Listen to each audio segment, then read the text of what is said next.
நேயர்களுக்கு வணக்கம். மண்ணை விட்டு மறைந்தாலும் மக்களின் நெஞ்சில் இன்னும் சிம்மாசனம் போட்டு வாழ்ந்து கொண்டிருக்கும் பொன்மனச் செம்மல் புரட்சி தலைவர், ஏழைகளின் இதயக்கடி, கொடுத்து கொடுத்து சிவந்த கரங்களுக்கு சொந்தக்காரன், இந்த உலகம் கண்டெடுத்த 8வது வள்ளல் டாக்டர் எம்.ஜி. ராமச்சந்திரன் ஐயா அவர்களின் கோடான கோடி ரசிகர்களுக்கு, பக்தர்களுக்கு வணக்கம்.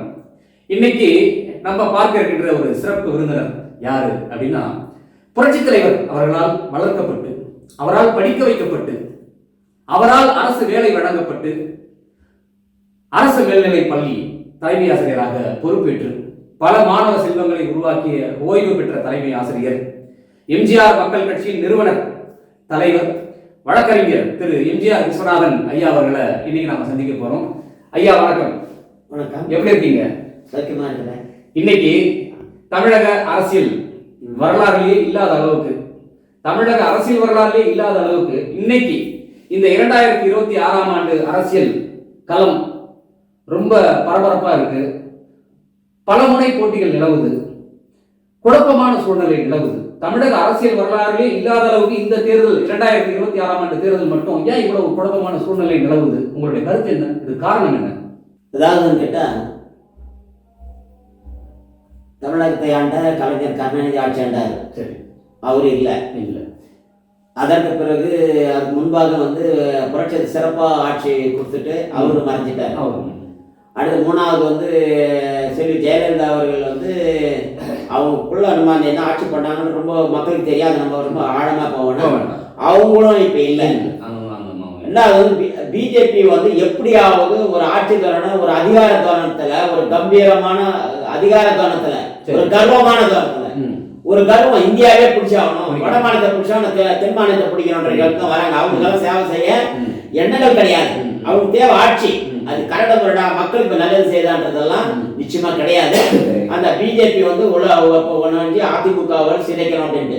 அது அதிமுகவில் குறிப்பிட வேண்டியது என்னன்னா, இந்த நன்றாக செயல்பட்ட ஜெயலலிதா அவர்களுக்கு பிறகு வரைக்கும் நடந்த அந்த அதிமுக செயல்பாடு, அதில் பதவி ஆசை காரணமாக ஓபிஎஸ் இபிஎஸும் நீ பெரியவனா நான் பெரியவனான்னு தகராறு பண்ணிக்கிட்டாங்க. கட்சி பிரிச்சுட்டாங்க, பல வாரம் பிரிச்சுட்டாங்க. ஸோ அது அதிமுக உடஞ்ச மாதிரி தான். ஊழல் பண்ணு அந்த ஆட்சியே மக்களுக்கு நல்லா ஆட்சி பண்ணணும்ன்றது பேசிக்கான அடிப்படையான எண்ணம் இல்லாத, ஊழல் என்ற பெயரை, லஞ்ச ஊழல் என்ற பிரகாசமான பெயரை எடுத்த திமுக மக்கள் விரும்பல, தூக்கி போடணும்னு இப்ப நினைக்கிறாங்க. இங்க சிறப்பான ஆளு கிடையாது. இந்த நேரத்துல இங்க பலவிதமான கட்சிகள், அதாவது 100 ஓட்டு வாங்க தகுதி இல்லாத கட்சிகள்லாம் எல்லாம் ஒன்னா சேர்ந்து கூட்டணி செஞ்சு எப்படியாவது ஆட்சி பிடிக்கணும்ன்றது 2024 வராங்க. ஒரு பக்கம் திமுக வருவாங்க கூட்டணி அமைச்சர், அது உடைக்க முடியல. ஆனா அதிமுக இவங்க ஆரம்பத்துல அமித்ஷா நீங்க பேசி போன பிஜேபி கூட்டணி போலான்னு முடிவெடுத்தாங்க. அதுவும் ஒரு தகராறுல இருந்துட்டு அப்படியா இப்படியான்ற மாதிரி தகராறு இருக்குது.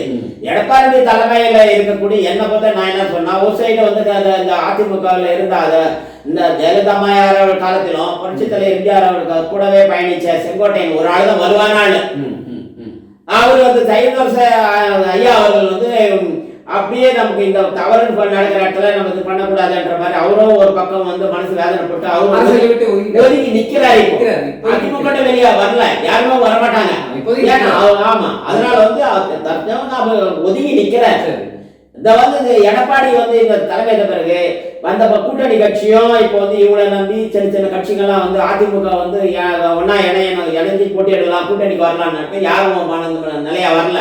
அது ஏன்னாக்கா சின்ன சின்ன கட்சிகள்லாம் ஒரு வித்தியாசமான குணங்கள், பிஜேபியுடைய அணுகுமுறை செயல்பாடு சரியில்லைனால அவங்க அதிமுக கூட வர்றதுக்கு யோசனை பண்றாங்க. இவங்க பிஜேபி அதிமுக கூட கூட்டணி போகும்போது, இந்த பிஜேபியும் அதிமுக கூட்டணி போகும்போது அடல பிடிக்காத கட்சியெல்லாம் ஒதுங்கி நிற்கிறாங்க. என்ன பண்ணலாம் ஏது பண்ணலாம் ஒன்றும் புரியாத நிலை. இன்னும் எந்த கட்சியிலையும் கூட்டணி எதுலையுமே அரசியல் இதுல கட்சிகள் எல்லாமே ஒருமித்த கருத்தோட இப்போ வரல. அதே மாதிரி சூழ்நிலைகள் தான் இந்த தாவேகான்ற கட்சியும் அப்படிதான் இதெல்லாம் உருவாச்சு. இந்த நேரத்துல நீங்க தனியா கேட்கணும், ஒரு விஷயத்த மட்டும் நான் குறிப்பிட்ட இந்த நேரத்துல விரும்புறேன். ஜெயலலிதா அம்மையார் இருக்கும் பொழுது இதே விஜய், நடிகர் விஜய் போய் அந்த தலைவாண்ட படத்தை கையை கட்டி நின்றவர், முட்டிகால கையை கட்டி நின்றவர் தான் இவரு. யாருமே இல்ல என்ன சொல்ல, இப்ப யாருமே கிடையாது, இப்ப நல்லா வாங்கினா உங்களுக்கு மவுசு இருக்குது, அதனால நீ வந்து இப்ப அரசியல் நல்லா இருக்கணும். ஆனா பேசிக்கான குணம் வந்து தன்னொழுக்கம் கிடையாது விஜய்க்கு. இரண்டாவது அரசியல் சாணக்கியத்தன்மை இல்ல, அவரை வழிகாட்டுற வந்து தாங்க பேச்சு திறமையும் இல்ல, பேச்சு திறமையும் கிடையாது. அப்புறம் வந்து அவரை சுத்தி இருக்க வழிகாட்டுறவங்க யாரும் நிலையான அரசியல் அறிவும் இல்லை, அரசியல் அறிவும் கிடையாது, நாலேஜும் கிடையாது. பணம் மட்டும் வந்துட்டா போதாது, அதுக்கு அடிப்படையா படம் என்ன, அரசியல் வந்து தன்னொழுக்கம், காமராஜர் தன்னொழுக்கம், அது விஜய் கிட்ட கிடையாது. சரி, இப்ப நீங்க சொல்றீங்க விஜய்க்கு வந்து தன்னொழுக்கம் கிடையாதுன்னு சொல்றீங்க, அரசியல் அறிவு கிடையாதுன்னு சொல்றீங்க, அரசியல் அனுபவமும் கிடையாதுன்னு சொல்றீங்க, முக்கியமா ஒழுக்கம் கிடையாதுன்னு சொல்றீங்க, பேச்சு திறமை இல்லைன்னு சொல்றீங்க. பட் இருந்தாலும் மக்களுடைய கருத்து என்னன்னா, இதுவரைக்கும் ஆண்ட கட்சிகள் திமுக அதிமுக திமுக அதிமுக அதிமுக திமுக மாறி மாறி நீங்க ஆண்டுட்டீங்க, புதுசா வரக்கூடிய ஒருவனுக்கு நாங்க ஏன் வாய்ப்பு கொடுக்க கூடாது? இது ஜனநாயக நாடு, யார் வேணாலும் அரசியலுக்கு வரலாம், புதுசா வர்றவனுக்கு ஒரு முறை வாய்ப்பு கொடுத்தாதானே தெரியும் அவன் எப்படி ஆள்வான் அப்படின்னு மக்கள் கேள்வி கேட்கிறாங்க. அதுக்கு உங்களுடைய கருத்து என்ன, உங்களுடைய பதில் என்ன? அதாவது மக்களுக்கு தேவை வந்து நல்லாட்சியோட விரும்புற எல்லாருமே, மக்கள் விரும்புற எல்லா கட்சியில இருக்கிறவங்க சரி, பொதுவா மக்கள் எல்லாருமே, இளைஞர்கள் எல்லாருமே வந்து அதுதான் நினைக்கிறாங்க. சரி, ஆனா நிலையான ஆட்சி, நேர்மையான ஆட்சி வந்து யாராலையும் வந்து கொடுக்க முடியாது. அப்புறம் புரட்சித்துல அப்புறம் கொடுக்க முடியாது. அதனால வந்து ஒரு புதிய கட்சி வந்தாங்க. இப்ப இந்த விஜய் தமிழக வெற்றிக்காரன் கூட இப்பதான் உள்ள நுழையுது. அவங்க ஆட்சிக்குள்ள வந்தா நல்லது பண்ணுவானா கெட்டது பண்ணுவானா, 199% 100 சொல்லலாம், ஆட்சியை கொடுக்க முடியாது. ஏன்னா அவங்களுடைய தொண்டர்கள், அவங்களுடைய ரசிகர்கள், அவங்க நிலைப்பாடு சமூகத்துக்கு விரோதமாக தான் இருக்குது. நம்ம பல மீடியாக்கள் பார்க்கணும். இப்ப எம்ஜிஆர் ஒரு கட்சியா இருந்தா அவர்கிட்ட தன்னோடு திரைப்படத்தில் நடிக்கும் தன்னோடு நிச்சயமா இல்லைன்றது விஜயனுடைய படங்கள் உதாரணம். அது ஒரு சான்று. அதே சமயத்துல அது ஆரம்பத்துல வந்து எம்ஜிஆர் மாதிரி கொடுக்குற தன்மை, இது ஒரு தவறுகளை எதிர்த்து போராடுறது, இது மாதிரி எல்லாம் குணங்கள் இல்லை. தர்மகுணம் எதுவுமே கிடையாது. ரசிகர் ஒண்ணும் இல்லை, அவங்க ரசிகர் மட்டும் சொல்லி இன்னைக்கும் அந்த ரசிகர். ஆனா தமிழக மக்கள் நினைக்கிறாங்க, சரி இவங்க ஆண்டாங்க அவங்க ஆண்டாங்க ரைட்டு, அந்த தாவக வார்த்தை நினைக்கிறாங்க. அது வந்து மக்கள் வந்து இப்ப நான் இருக்கேன் இல்லையா, இப்ப அவரு ஒரு படத்துல நடிச்சாரு, விளம்பரம் வருது தெரியும், அது மாதிரி நான் ஒரு 4-5 படம் நடிச்சு எங்க மக்கள் மத்தியில இருந்தா நான் தான் பாராட்டு வருவேன். வெளிப்படையா நான் என்ன சொல்றேன், இன்னைக்கு எம்ஜிஆர் மக்கள் கட்சியை பொறுத்தவரை தமிழ்நாட்டில் ஆட்சி சுத்தமான ஆட்சியை கொடுக்க முடியும். எந்த கட்சியாலும் கூட இந்த நிறைய கட்சிகள் இருக்குது, என்னென்ன கட்சி எத்தனை லிஸ்ட் எடுத்தாலும் ஒரு அனுமதி மாதிரி நின்று போவாங்க. அத்தனை கட்சி யாராலையும் கொடுக்க முடியாது. ஆனா எம்ஜிஆர் விஸ்வநாதனால எம்ஜிஆர் மக்கள் கட்சி நிச்சயமா கொடுக்க முடியாது. ஏன்னா நான் எம்ஜிஆரோட 10 வருஷம் பயணிச்சவன், இந்தமா கூட 2 வருஷம் பயணிச்சவன். நான் மக்கள் புரட்சி தலைவர் எம்ஜிஆர் அவர்கள் பொதுமக்களை சந்திக்கின்ற இடத்தில் அவரோடு 2 அடி 3 அடி தொலைவில் இருந்து நான் நல்லா அப்ளை பண்ணுவேன். எனக்கு அதுதான் மனசுல ஊறி போச்சு. நாங்க அன்னைக்கா ஒரு இருக்கும்போது நாங்க சம்பாதிச்சு இப்படிதான் வாழணும், மக்களுக்காக செய்யணும், எதிர்பார்ப்பு இருக்கு, அவங்களுக்கு கஷ்ட நஷ்டங்கள் வறுமை இதெல்லாம் பார்க்க அவங்க செய்யணும்ன்றது என்ன தான் வருது. ஏன்னா பேசிக்கிறேன் என் உணர்வுகள், நான் இளம் வயசுல இருக்கும்போதே என் 4வது படிக்கும் போது வந்து எனக்கு வீட்டுல சாப்பாடு கிடையாது, காமராஜ் சாப்பாடு. அந்த உணர்வுகள் இருக்கு, இந்தியாவுடைய செயல்பாடு இருக்குது, அவருடைய எண்ணங்கள் வந்து பக்கத்துல இருக்குன்னா அந்த ஆட்சியை வந்து தான் கொண்டு வரணும், அதை ஊசி போனாலுக்கு குறையக்கூடாது தான் நாங்க நினைக்கிறோம். என்கிட்ட பணம் இல்லை, ஆனா செய்யணுன்ற எண்ணங்கள் நிறைய இருக்குது, வாய்ப்பு கொடுக்கணும்ல. இந்த எம்ஜிஆர் மக்கள் கட்சின்றது தமிழக மக்கள் எல்லோருக்கும் போய் சேரணும். அது வந்து மீடியாவுடைய தவறு. சொல்லும்போது இப்படி ஒரு கட்சி இருக்கு, இந்த கட்சியை வந்து மக்கள் மத்தியில கொண்டு போனா அது நல்லா வரும் கூட ஆட்சி கொண்டு வரலாம். அவரு கார்பரேட் ஸ்கூல் ஹெட் மாஸ்டர், அவரு எம்ஜிஆர் வளர்த்தவர், அதுல இவர் வந்தா நல்லா இருக்கணும். மீடியாவுக்கு அக்கறை கிடையாது. வெளிப்படை ரொம்ப வேதனையா இருக்குது இதெல்லாம். இருந்தாலும் மக்களுடைய கேள்வி என்ன அப்படின்னா, இப்ப நீங்க வந்து எம்ஜிஆர் மக்கள் கட்சின்னு ஆரம்பிச்சிருக்கீங்க, நீங்களே இப்போ சொன்னீங்க, பேட்டியில் சொன்னீங்க, என்கிட்ட பணபலம் கிடையாது, பணம் கிடையாது, அதனால படைபலமும் கிடையாது. படைபலம் வேணும்னா முதல்ல பணம் இருக்கணும், அதனால கட்சி ஆரம்பிச்சிருக்கிறேன், நான் மிகப்பெரிய அளவில் எனக்கு வந்து என்கிட்ட பணம் இல்லை, அதனால நான் எப்படி ஆட்சிக்கு வர முடியாது, தேர்தலில் கட்சி நடத்தலாம் அவ்வளவுதான், அதெல்லாம் அப்படின்னு நீங்க சொல்லியிருக்கீங்க, நீங்க தான் சொன்னீங்க. ஸோ எப்படி நீங்க ஆட்சிக்கு வரப்போவது கிடையாது. நீங்க ஏன் அனைத்து இந்திய அண்ணா திராவிட முன்னேற்ற கழகத்திற்கு, எடப்பாடி பழனிசாமிக்கு நீங்க ஏன் ஒரு ஆலோசகராக இருக்கக்கூடாது? அதிமுகவுக்கு நீங்க ஒரு ஆலோசகராக செயல்படக்கூடாது? நீங்க ஏன் உங்களுடைய நிலைப்பாடு, உங்களுடைய ஆதரவை வந்து அதிமுகவுக்கு நீங்க வழங்கக்கூடாது, கொடுக்கக்கூடாது? அதாவது கட்சி ஆரம்பிச்ச நாள்ல இருந்து சரி, ஜெயலலிதா அவர் மறைச்ச பிறகு நான் உண்மையிலேயே வந்து ஒரு கட்சி எம்ஜிஆர் மக்கள் கட்சின்னு நடத்தின்னு வந்தாலும் சரி, அந்த ஆழ்ந்த பற்று செயல்பாடு அதிமுக மேல ஆதரவு முன்னாடியே கூட சொன்னீங்க. ஏன்னு சொன்னா அவர் வளர்த்த கட்சி, அதனால வந்து இப்ப தலைமை சரியில்லாம் பார்த்து ஆதரவு கொடுக்கணும்ன்ற மாதிரி நான் 2024 வந்து பார்லிமெண்ட் எலெக்ஷன் போது இந்த கட்சிக்காக திமுக வரக்கூடாது, எந்த கட்சியும் அவரோட அதிமுக கட்சி தான் வரணும்னு சொல்லிட்டு தான் நான் அந்த எலெக்ஷன் வந்து எலெக்ஷன் கமிஷனுக்கும் எங்களுக்கு கருத்து வேறுபாடு நிறைய இருக்கு. சரி. இந்த நேரத்தில் வந்து சுப்ரீம் கோர்ட்டை வந்து அடுத்த வாரம் கேஸ் ஃபைல் பண்றோம். எந்த கட்சியும் கூட்டணி போகக்கூடாது, தனியாக தான் நிற்கணும்னு சொல்லிட்டு எலெக்ஷன் கமிஷன் உத்தரவு போடணுன்றது லெட்டர் 2023 ஆரம்பிச்சு எனக்கு அவங்க ஒரு எலின் மூலியமா நடந்துட்டு இருக்குது. நோட்டீஸ் பண்ணி போக மாட்டேன். எலெக்ஷன் கமிஷன் மட்டும் தான் இந்தியாவை செயல்படுறோம். அதுக்கு பிஜேபி கவர்மெண்ட் தான் பயன்படுத்தி இருக்குது அந்த எலெக்ஷன் கமிஷனே. இப்படி அதுக்கான கேஸ் அடுத்த வாரத்தில் நாங்கள் சுப்ரீம் கோர்ட்ல ஃபைல் பண்றோம், எதிர்க்கிறோம். இந்த 2858 கட்சி தான் எலெக்ஷன் கமிஷன்ல இருக்குது. இத்தனை கட்சியும் செய்யாத ஒரு தூய்மையான பணியை வந்து எம்ஜிஆர் மக்கள் கட்சி இந்தியாவுடைய கடைக்கோடியில் இருக்கிற எம்ஜிஆர் மக்கள் கட்சி செய்யுது. நான் தீவிரமா இருக்கிறேன். அடுத்த வாரம் நானே அப்பியர் ஆகிறேன். நான் ஒரு வழக்கறிஞர், புரட்சித் தலைவர் எம்ஜிஆர் அவர்கள் எனக்கு வந்து 1985 அவங்க லா காலேஜ் சட்டத்தை மாத்தினார். மாற்றி எல்லாத்தையும் நினைவு பண்ண பிறகு எனக்கு சீட்டு கிடைச்சு அது வேணாம், படிக்க போகணும், வேலைக்கு போகணும் டைவர்ட் பண்ணாரு. நான் அது ரிட்டையர் ஆன பிறகு நான் வக்கீலாகி என்னுடைய பணியை வந்து செய்யணும். நான் இப்போ நானே வந்து நான் வக்கீல்ற வரையில வந்து நான் டெல்லி சுப்ரீம் கோர்ட்ல நானே கேஸ் அப்பியர் ஆகிறேன் அந்த கேஸுக்கு. ஆமா, நிச்சயமா இந்த 2858 கட்சி எம்ஜிஆர் மக்கள் கட்சியை திரும்பி பார்க்கணும். அதுதான் என் நோக்கம். யாருக்கு எனக்கு பயப்படல. சுப்ரீம் கோர்ட்டுக்கு நீதிமன்றத்துக்கு எப்பவுமே எம்ஜிஆர் மக்கள் கட்சி பணிவான வணக்கம் தான். ஆனா இருந்தால் தவறுகள் நடக்கும் போது அதை வந்து எங்க இருந்தாலும் சுட்டி காட்டுறது நாங்க தயங்கு கிடையாது. அதனால இந்த கட்சியை வந்து இப்போ வந்து நாங்க ஆட்சிக்கு வர முடியுதோ இல்லையோ, மீடியாக்காரங்க நினைச்சா பண்ணலாம். அதை இனிமே செய்வாங்கன்னு நான் நினைக்கிறேன். சில பேர்கிட்ட உனக்கு மன கசப்புன்னு சொல்லி இருக்கிறேன். தினமலர், தினத்தந்தி, தினகர பேப்பர்களுக்கெல்லாம் நான் லெட்டர் மூலியமா அனுப்பியிருக்கிறேன். நீங்க வந்து ஊழலே செய்யாத புதுசா வந்த கட்சிகளுக்கெல்லாம் இன்னும் விவரம் தெரியாம எல்லாம் அனுப்பிட்டுருக்கேன். நான் இவ்வளவு காரியங்கள் பண்ணியிருக்கேன். ஒரு சில பேப்பர்ல நீங்க நியூஸ் போட்டுருக்கீங்க, ஏன் எங்க எம்ஜிஆர் மக்கள் கட்டி ஒரு நியூஸ் கொடுத்தா போட மாட்டேங்கிறீங்க அப்படின்னு சொன்னோம். இந்த ஒட்டுமொத்த எங்க இருக்குதுன்னு அந்த 2 கல்லுக்குள்ள இடையில பாருங்க, அதை எடுத்து வெளியில மக்களுக்கு கொண்டு நடக்கும். ஆனா இந்த தாவே கட்சி பொறுத்தவரை அவங்க வந்து ஆட்சிக்கு வரணும்னு நினைக்கிறாங்க. சில வந்து இந்த கட்சியில அந்த கட்சியை வேறுபாடுஞ்சவங்க எல்லாம் வந்து என்ன பண்றாங்க, அந்த கட்சி வரணும்னு நினைக்கிறாங்க. ஆனா அவங்க வந்து வர்றது ரொம்ப கஷ்டம். தனியா நின்னாலும் வர்றது கஷ்டம், கூட்டணி நின்னாலும் எல்லாம் ஒரு வேறுதான். இதுக்கு ஒரு உதாரணம் சொல்லணும்னா யாருக்கும் வர முடியாது. மெஜாரிட்டி யாரும் வராதுங்க, டெஃபினட்டா வராது. எழுதி வச்சுங்க. அது மாதிரி தான் வந்து இப்போ 2024 பிஜேபி கவர்மெண்ட் வந்து என்ன பண்ணாங்க. அப்ப பிஜேபி கவர்மெண்ட் பிஜேபி வந்து போன எலெக்ஷன்ல வந்து 2024 முன்னாடி 325 320 சீட்டை பிடிச்சாங்க, மெஜாரிட்டி வந்தாங்க. ஆனா 2024 வரும்போது எல்லாம் நார்த் இந்தியாவுக்கார எங்க இருக்கிற ஜோசிகார் தான் எழுதுறான். இது ரெக்கார்டு, அவங்க பண்ணது ரெக்கார்டு எல்லாருமே. பிஜேபியோட கொண்டு மெஜாரிட்டி வரும், 400 சீட்டு வரும், அதே மெஜாரிட்டி வரும். கட்சி மெஜாரிட்டி தானே இருக்கு. இந்த 2026 யாருமே மெஜாரிட்டி இல்ல. அதனால தான் சந்திரபாபு நாயுடு உள்ள வர கூட்டு போய் காலில் விழுந்து ஒரு கூட்டு சேர்ல உட்கார மோடி இதெல்லாம் மீடியாவில் காமிச்சாங்க எல்லாரும் நேரடியாச்சேன். அப்ப கூட்டணி கிடையாது, இவங்க மெஜாரிட்டி இல்லையே. 207 இருக்கணும், 207 கம்மியா தானே இருக்காங்க. சரி, இப்போ நான் ஒரு கேள்வி கேட்குறேன். யாருக்கும் மெஜாரிட்டி கிடைக்காதுன்னா இப்போ எப்படின்னா திமுகவுக்கு ஒரு பர்டிகுலர் தொகுதிகள் ஜெயிச்சிடும், அதிமுக ஒரு பர்டிகுலர் தொகுதிகள் ஜெயிச்சிடும். அப்போ விஜய் வந்து ஒரு பர்டிகுலர் தொகுதிகளை வந்து அவர் கைப்பற்றுறாருன்னு நீங்கள் சொல்கிறீங்களா? அப்போ மெஜாரிட்டி கிடைக்காதுன்னா, அதாவது தாவேகா கட்சியை பொறுத்த வரைக்கும் கூட்டணி போனா அவர் மட்டும் ஜெயிக்கலாம். கூட்டணிக்கு போனாலும் அவர் கூட்டணி போனா தனியா நல்லாம விஜயகாந்த் மாதிரி பெரிய ஆளு கிடையாது விஜய்.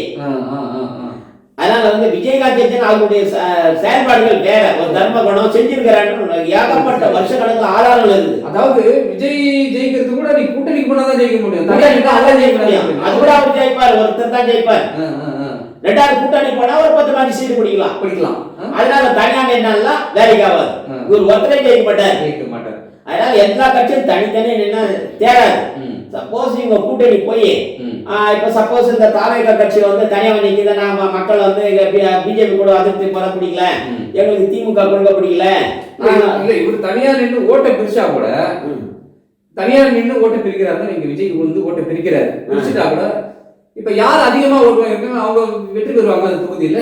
அதாவது என் கணிப்பு பிரகாரம் அவங்க இப்ப ஓட்டை பிரிச்சாலும் திமுக அதிமுக தான் மெஜாரிட்டி வரும்.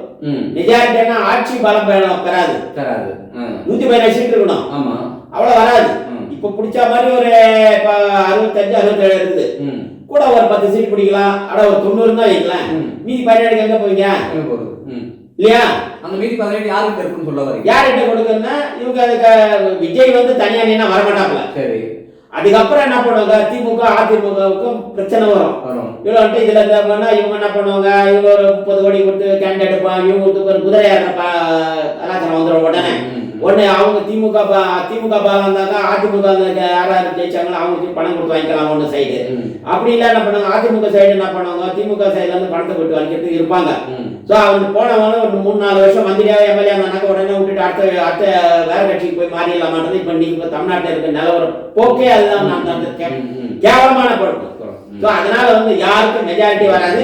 இன்னைக்கு சாஸ்திரம் சொல்றவங்க சேலஞ்ச் பண்றேன், இன்னைக்கு முடியாது.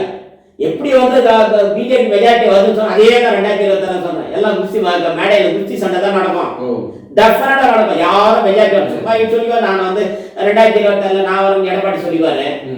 அதுவும் எடப்பாடி சொன்ன அதிமுக எம்ஜிஆர் மக்கள் கட்சி அணுகி போன நான் சொல்லாத அறிவுரை கிடையாது.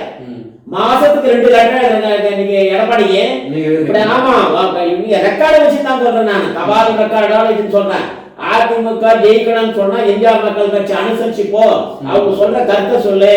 ஏன்னா நான் அவ்வளவு பெரிய ஆள் இல்ல, எம்ஜிஆர் கூட இருந்தேன், அந்த அம்மா கூட இருந்தேன். இந்த பணியை வச்சு அந்த கட்சி இப்படி ஜெயிக்கலான்ற இடத்தை தான் நான் சொல்றேன். அந்த யோசனை அவசரப்பட வேணாம், இப்ப கூட்டணி போவார் அவசரப்பட வேணாம், கடைசி ஒரு வாரத்துல கூட நம்ம கூட்டணி சேர்த்துக்கலாம் அப்படின்ற எவ்வளவு சொல்றேன். இவர் எடுத்துக்கல மறுக்கிறேன். அந்த மாதிரி உங்களோட ஆலோசனையை நீங்க சொல்றதா இருந்தா என்ன சொல்ல விரும்புறீங்க? அதிமுக முதல்ல என்னென்ன நீங்க ஆலோசனைகள் கொடுக்க விரும்புறீங்க?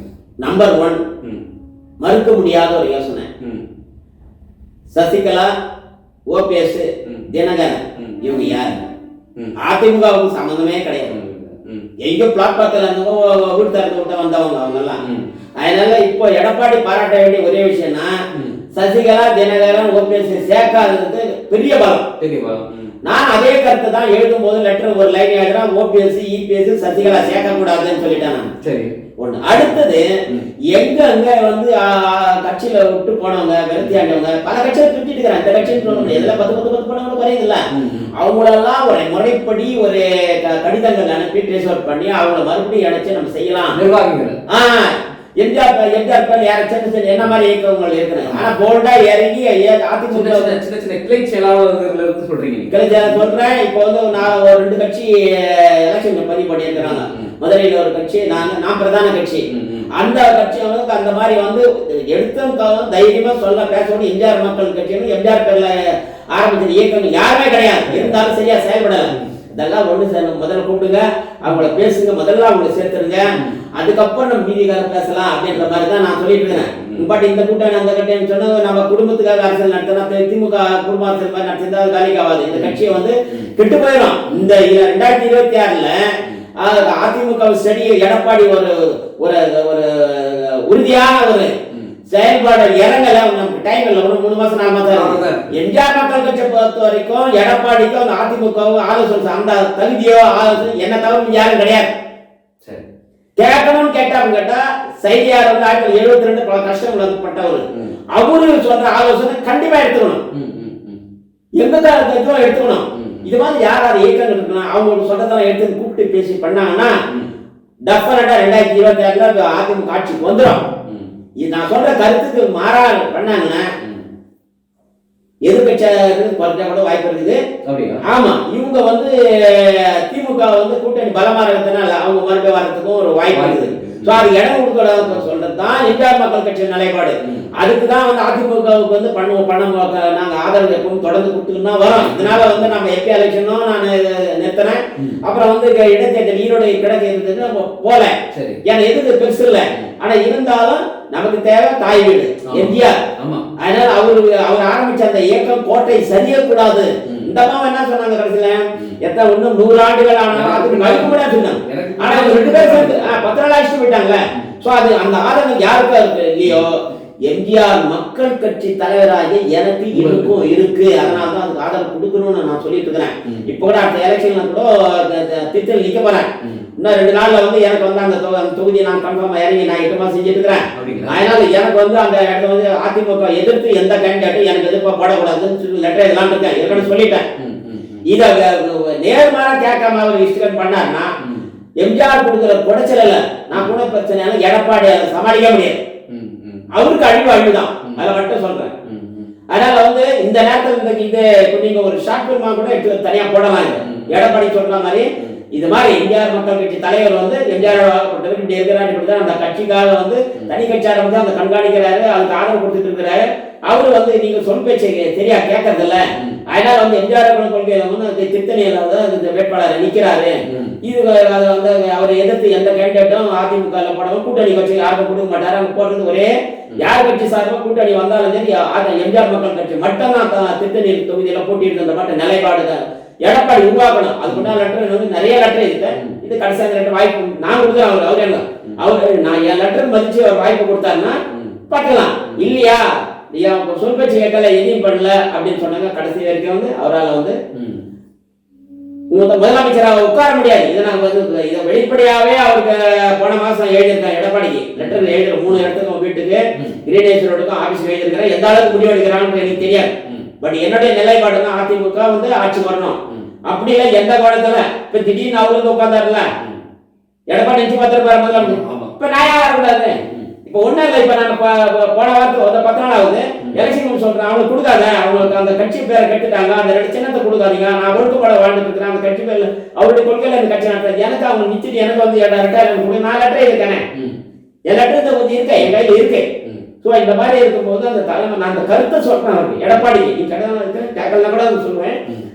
அந்த அதிமுக மீண்டும் ஆட்சி வர்றதுக்கு அவர் நிறைய சிந்திக்க வேண்டி இருக்கு. யார் சொல் பேச்சும் கேட்கக்கூடாது. மேடை ஏறி சாயம் திட்டலாம், அப்புறம் வந்து செங்கோட்டையன் திட்டிக்கலாம், யார வேணாலும் திட்டிக்கலாம். ஆனால் வந்து எம்ஜிஆர் மக்கள் கட்சியுடைய கருத்து கண்டிப்பா கேட்டாலும் கேட்டா ஆட்சி வரும். இல்லையா இவர் நடுத்தர் நாராயண தான் உட்கார்னாங்க.